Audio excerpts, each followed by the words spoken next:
Baik, yang keempat, ini era di mana fenomena riddah, kemurtadan merebak di tengah kaum muslimin. Hadisnya masih hadis yang sama tadi. Setelah Nabi bilang, beramallah sebelum datangnya banyak fitnah seperti malam gelap gulita, terus kata Nabi, yusbihur rajulu mu'minan wa yumsi kafiran, au yumsi mu'minan wa yusbihu kafiran. Pagi hari seseorang masih beriman, mukmin, sorenya jadi kafir. Sore hari masih mukmin, beriman, paginya kafir. Nabi jelas-jelas bilang pagi beriman, sore kafir. Nabi nggak bilang pagi beramal soleh, sore berbuat jahat. Bukan itu perbandingannya. Ingat ya, kalau ada muslim berbuat jahat, itu nggak otomatis dia boleh kita bilang dia kafir. Nggak boleh, Pak. Ya, muslim bisa bermaksiat, dan maksiatnya tidak otomatis membuat dia jadi kafir, Pak. Tapi ini Nabi jelas-jelas bilang, di era penuh fitnah itu nanti fenomena yang banyak muncul adalah pagi beriman, sore kafir. Artinya apa? Sedemikian masif dan destruktifnya badai fitnah yang melanda, sehingga ancaman bagi umat Islam bukan terjerumus hanya dalam dosa-dosa kecil, bukan dosa-dosa besar, tapi dosa nawaqidul iman, batal imannya, Pak. Pernah dengar nggak dosa nawaqidul iman? Ya. Perlu contoh nggak dosa nawaqidul iman? Perlu contoh, Pak?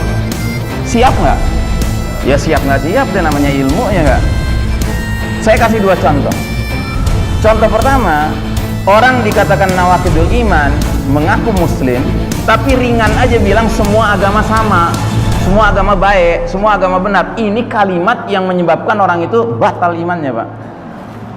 Wah, Ustadz Ihsan Tanjung ekstrim amat, masa ngomong gitu aja batal iman? Ya kalau nggak pakai dalil ekstrim, Pak. Makanya saya kasih tahu dalilnya, tolong dicatat karena nggak ada di sini. 1 Ali Imran 19. Inna dina indallahil Islam. Sesungguhnya agama yang Allah ridhoi di sisinya hanyalah Islam. Masa Allah ngomong begitu dalam Al-Quran, terus kita muslim baca ayat itu merasa lebih cerdas dari Allah, terus kita bilang, oh enggak, semua agama sama, semua agama baik. Orang Allah bilang cuma satu yang Allah ridho, Islam. Tapi saya punya tetangga kanan rumah saya Kristen. Oh dia baik bener sama saya, tiap masak dia bagi sama kita. Tetangga kiri saya muslim, jenggotan, anggota partai Islam, koruptor. Ah semua agama sama lah, tergantung orangnya aja gitu. Pernah nggak dengar orang ngomong gitu zaman sekarang? Ya kan? Nah yang kayak gini nih, Pak, ini termasuk membatalkan iman, Pak. Hati-hati, Pak. Virusnya dari mana nih? Dari ajaran yang namanya pluralisme, yang sekarang lagi disebarluasin sama Yahudi Nasrani kemana-mana. Hati-hati, Pak. Ya, hati-hati anak-anak kita. Belajar apa di sekolah? Ya, emang udah nggak sekolah sih sekarang ya. Gitu. Belajar apa di rumah? Lewat WFH-nya, lewat SFH-nya, study from home. Ya. Hati-hati. Ya. Masih ada ayat lain. Ali Imran 85, wa may yabtaghi ghairal islami dinan falan yuqbala minhu wa huwa fil akhirati minal khasirin. Barang siapa nyari selain Islam sebagai agama, sekali-kali nggak akan diterima sama Allah, dan dia di akhirat tergolong orang yang merugi. Apa kurang jelas itu?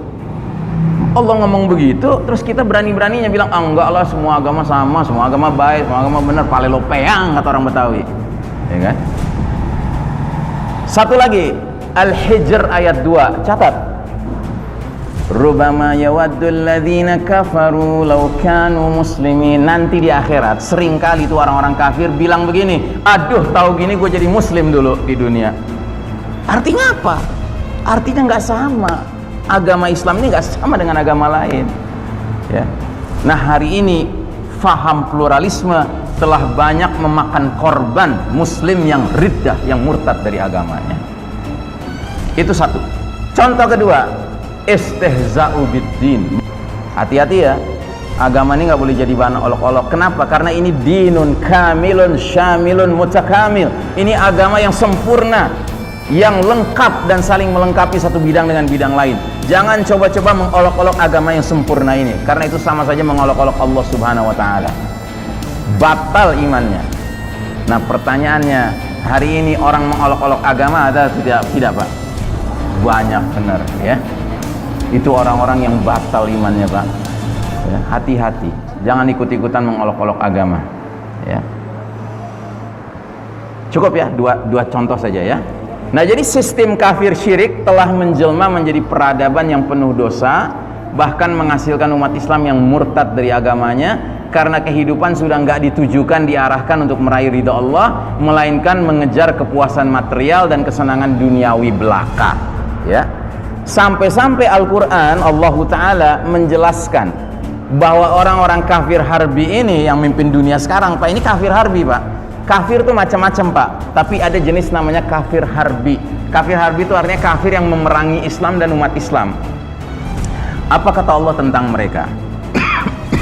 Ini kata Allah, وَلَا يَزَالُونَ يُقَاتِلُونَكُمْ حَتَّى يَرُدُّوكُمْ عَنْ دِينِكُمْ إِنِ اسْتَطَاعُوا. Mereka kaum kafir harbi tidak henti-hentinya memerangi kalian. Tidak henti-hentinya itu artinya apa, Pak? 24 jam sehari, 7 hari seminggu, 12 bulan setahun, terus menerus, nggak berhenti-berhenti memerangi kalian sampai mereka bisa memurtadkan kalian dari agama kalian kepada kekafiran, seandainya mereka sanggup.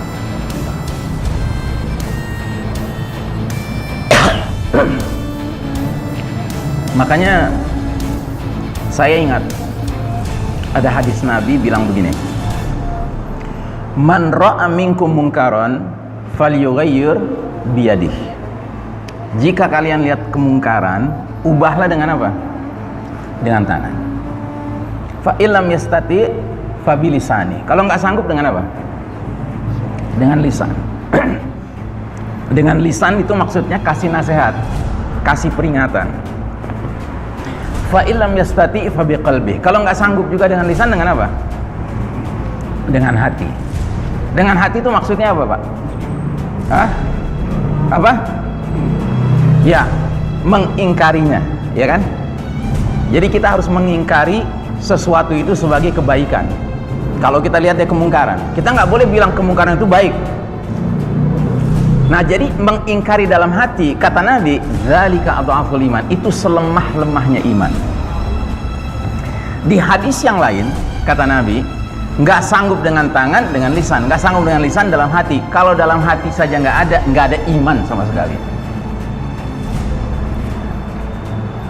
Saya sering mengajarkan sekarang ini kepada umat tentang pentingnya kembali kepada sholat sesuai sunnah Nabi SAW, yaitu rapat dan lurus.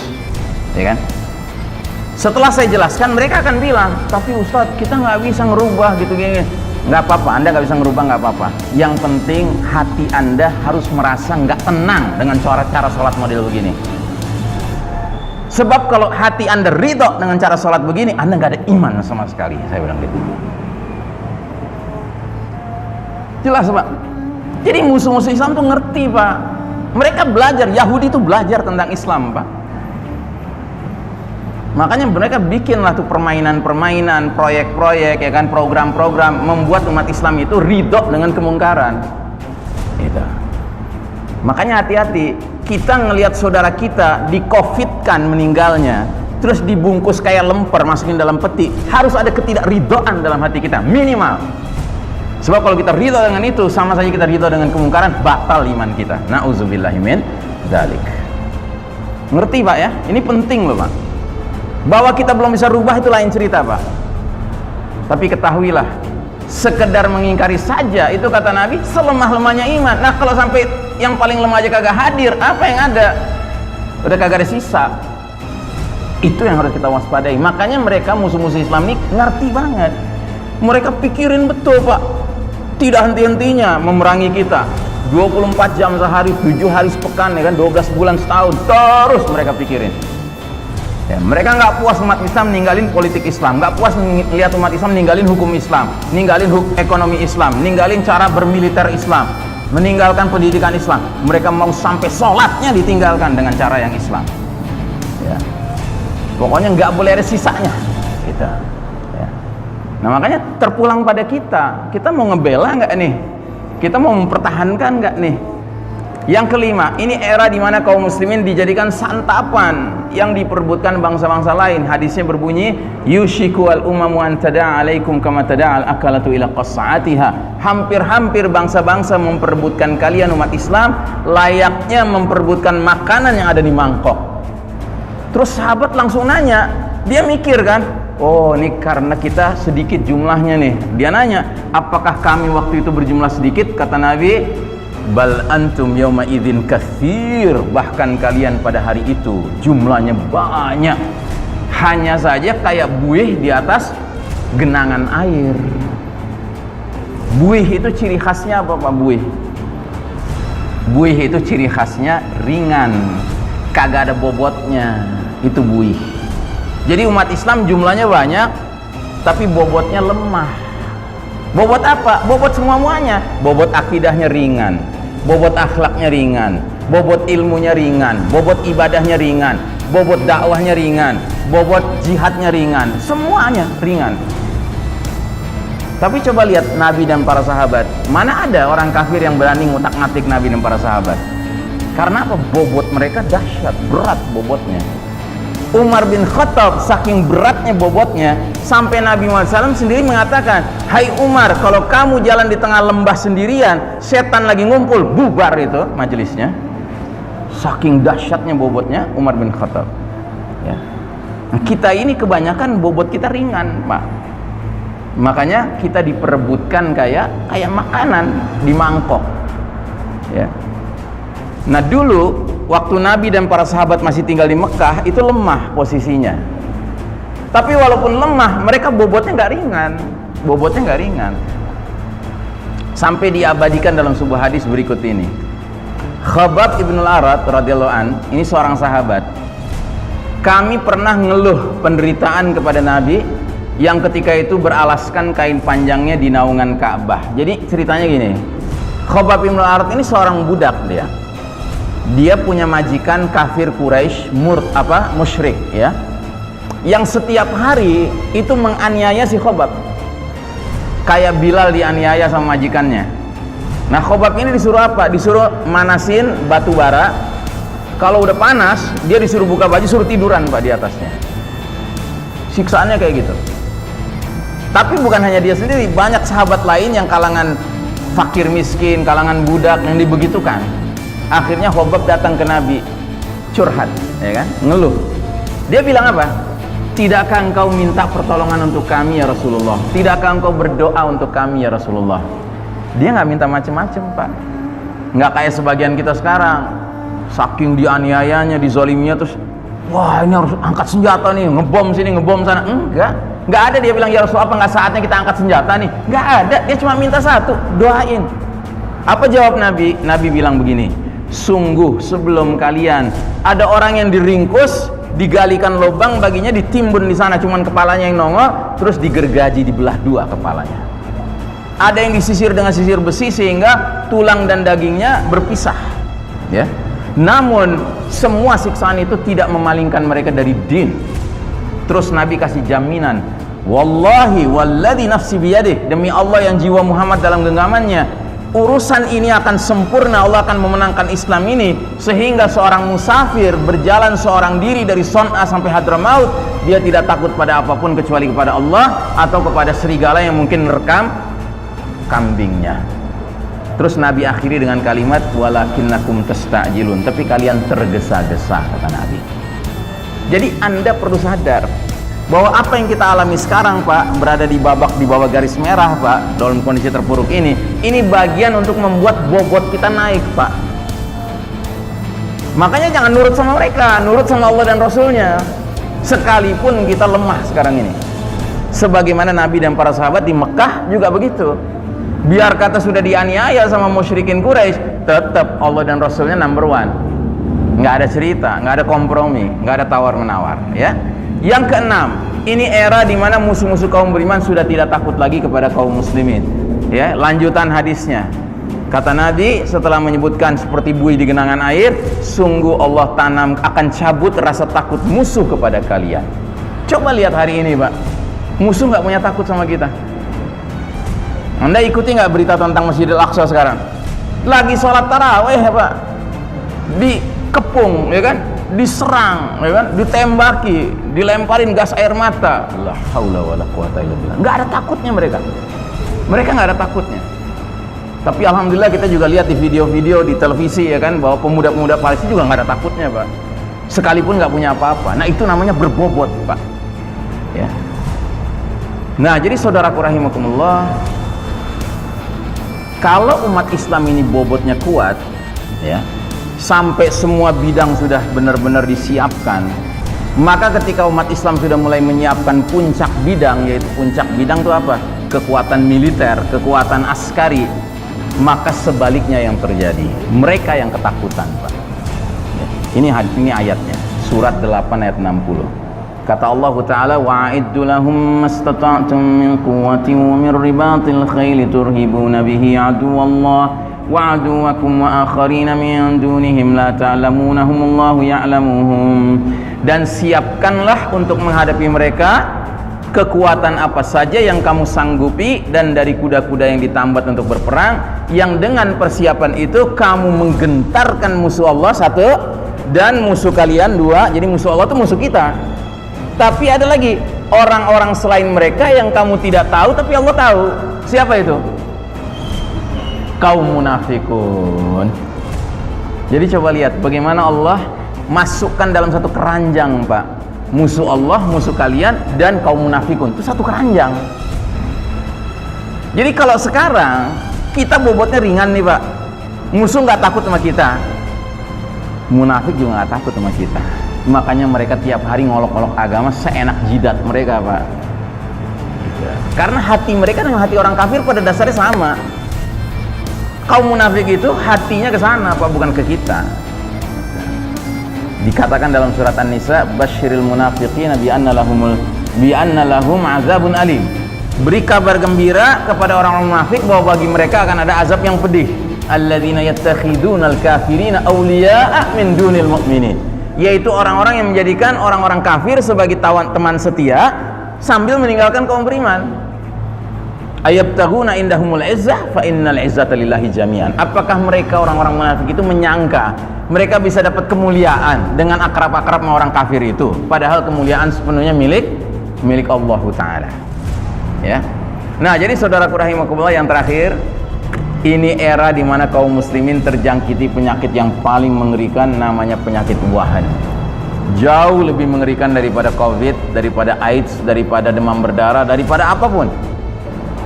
Sehingga di ujungnya kata Nabi, Allah kemudian menanamkan dalam hati kalian al-wahan. Sahabat bertanya, ya Rasulullah, mal wahan? Apa itu al-wahan? Hubbud dunya wa karahiyatil maut. Cinta dunia dan takut menghadapi kematian. Anda tahu ada dua hadis Nabi tentang wabah. Satu sudah sering kita dengar, yang satu mungkin pernah kita dengar tapi kurang begitu terlalu kita perhatikan, dan sekarang nggak diperdengarkan. Hadis yang pertama, intinya kata Nabi, kalau terjadi wabah di satu daerah, maka penduduk di daerah itu jangan keluar, dan penduduk di luar daerah itu jangan masuk. Ya, udah dengar kan hadis itu? Oke? Tapi ada lagi hadis lain. Kata Nabi, barang siapa muslim yang meninggal karena wabah, dia mati syahid.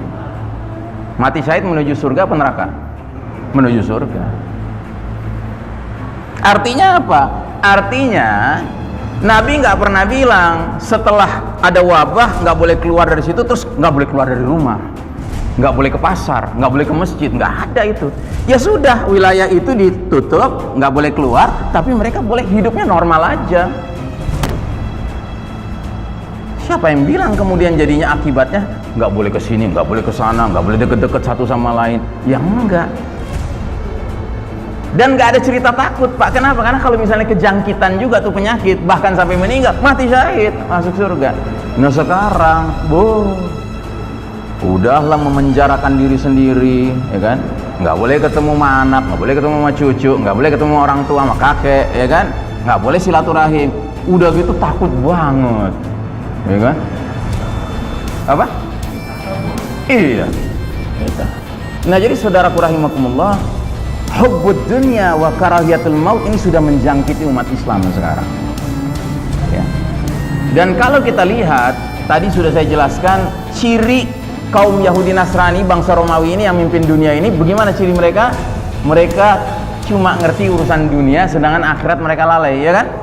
Nah kalau umat Islam cinta dunia dan takut mati, apa bedanya lagi sama orang Romawi? Udah kagak ada bedanya, Pak. kita ini adalah umat yang hubbul akhirah, cinta akhirat. Dan sebaliknya terhadap kematian bagi kita tuh hal biasa. Mati itu hal yang nggak bisa dihindari. Bahkan ada sebagian umat Islam mukmin yang semangatnya berjihad fisabilillah, mereka tuh hubbul maut, cinta mati, Pak. Mautu fisabilillah, mati di jalan Allah. Ada seorang panglima perang umat Islam namanya Khalid bin Walid yang kalau mimpin perang nggak ada kamus kalah, Pak. Menang lulu. Di zaman Umar bin Khattab mimpin jadi khalifah, dia harus mimpin pasukan umat Islam ngelawan Romawi. Yang waktu itu jumlah pasukan Romawi berlipat kali dari jumlah pasukan kaum muslimin. Nggak ada cerita takut dia. Bahkan ketika lagi mimpin pasukan muslimin yang jumlahnya lebih kecil daripada jumlah Romawi, keluarlah kata-kata Khalid bin Walid yang terkenal. Apa dia bilang? Ji'tu bi unasin yuhibbunal mauta kama tuhibbunal haya. Aku datang dengan sekumpulan manusia yang mencintai kematian sebagaimana kalian, hai bangsa Romawi, mencintai kehidupan. Kata-kata itu sampai ke telinga seorang tentara Romawi, langsung lapor ke jenderalnya. Begitu jenderalnya dengar, gemeteran dia. Ngelihat jenderalnya gemeteran, semua anak buahnya gemeteran. Kalah mereka, Pak. Ya. Musuh itu siapapun akan kalah kalau udah ketakutan, Pak. Ya kan? Makanya kalau kita ketakutan, makin gampang kena virus itu. Tapi makin kita takutnya cuma sama Allah, ya tuh virus juga kagak banyak bisa bergerak. Kenapa? Karena takut itu berbanding lurus dengan tidak punya tentara-tentara imun dalam tubuh. Itu rumus kesehatan. Ya. Prajurit-prajurit imunitas tubuh kita ini muncul kalau kita nggak punya rasa takut, Pak. Kalau mental kita nggak drop. Tapi kalau mental kita drop, Pak, sekalipun udah 3M, ya kan, masker, cuci tangan, jaga jarak, ya kan, sekalipun nggak pernah keluar rumah, Pak, kena juga dia, mati pula.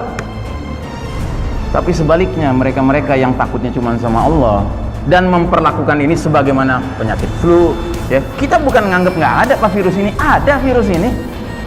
Kita tahu virus ini ada, bisa timbul penyakit, bisa nular, bisa mati, benar. Tapi nggak begitu-gitu amat kita menghadapinya. Ya, karena apa? Karena bagi kita, ya, hidup, mati, sembuh, sakit, ya kan, semuanya di tangan Allah Subhanahu Wa Taala. Makanya saya mulai sekarang nasihatin orang yang datang ke saya curhat. Pak Ustadz, kemarin saya di swab ternyata positif. Kayaknya seminggu yang lalu saya datang ke arisan keluarga, di situ deh saya ketularannya. Stop, saya bilang. Anda sudah kena penyakit, itu sudah ujian dari Allah. Jangan ditambahin penyakit lagi dengan suuzon, saya bilang gitu, sangka buruk, nyari-nyari dari mana sumber penyakitnya. Nggak usahlah dicari-cari. Gitu. Itu bukan sikap orang beriman. Orang beriman tuh nggak ada cerita perlu tracing, tracking, ya kan, ngecek, nelusurin dari mana, apalagi sampai ngelapor lagi puskesmas. Itu kemarin yang hadir arisan tuh si fulan, tolong diperiksa. Nauzubillah minzalik. Rusak hubungan baik. Ya. Nah, musuh Islam pingin kita ini rusak hubungan baik kita, Pak. Pingin kita saling curiga satu sama lain. Ya. Pingin kita nggak punya apa? Ukhuwah imaniyah, ukhuwah islamiyah, itu harus dihilangkan, ya kan? Semua ngandelin otak aja, gitu. Nauzubillahi min dzalik. Nah, karenanya dalam hadis tadi Nabi menjelaskan inti kemurtadan itu pagi beriman, sore kafir, sore beriman, pagi kafir. Karena apa? Orang itu rela menjual agamanya demi mendapatkan barang kenikmatan dunia. Udah nggak bisa ngebedain mana yang mahal, mana yang murah. Sekarang saya tanya ke jamaah, agama itu mahal apa murah? Mahal, oke. Kenikmatan dunia mahal apa murah? Hah? Mahal juga. Nah, ini penyakit. Udah wahan juga ini. Ya kan? Kita harus tegas, Pak. Agama itu mahal, kenikmatan dunia itu murah. Bagi kita dapat kenikmatan dunia, alhamdulillah. Nggak dapat juga alhamdulillah. Sebab apa? Allah yang paling tahu pantasnya kita dapat kenikmatan dunia berapa banyak. Itu Allah yang lebih tahu, bukan kita yang tahu. Yang penting tanamkan dalam diri qanaah, rasa puas dengan semua pemberian Allah. Fabi ayyi ala'i rabbika, nikmat Allah mana yang kamu ingkari? Nah, jadi saudaraku rahimakumullah, inilah kaji kita pada hari ini. Mudah-mudahan apa yang saya sampaikan tidak membuat Anda nanti maghrib pas berbuka nggak ada selera makan, ya kan, tidur nggak nyenyak, ya kan, tapi makin bergairah. Ya karena jujur kita sekarang hidup bukan pada masa yang gampang. Ini hidup di masa yang sulit, Pak. Dan karenanya saya anjurkan mari kita beribadah siam dan qiyam di malam hari dengan sesungguh-sungguhnya, seserius-seriusnya, supaya kita bisa meraih takwa, dan takwa itu mendatangkan furqan. Kalau Furqan ada dalam diri kita, kita pertemukan dengan Al-Furqan dalam Al-Quran. Mudah-mudahan kita jadi orang-orang Qurani yang kita nggak bisa ditipu sama siapapun, Pak. Kita lihat yang baik sesuai dengan pandangan Quran Sunnah, itu baik. Biar kata 1 juta orang bilang itu buruk, kita bilang itu baik. Kita lihat sesuatu yang buruk, kita bilang itu buruk. Biarpun 1 juta orang bilang itu baik, kita bilang itu buruk. Karena kita tinjauannya adalah Quran dan Sunnah, bukan yang selain daripada itu.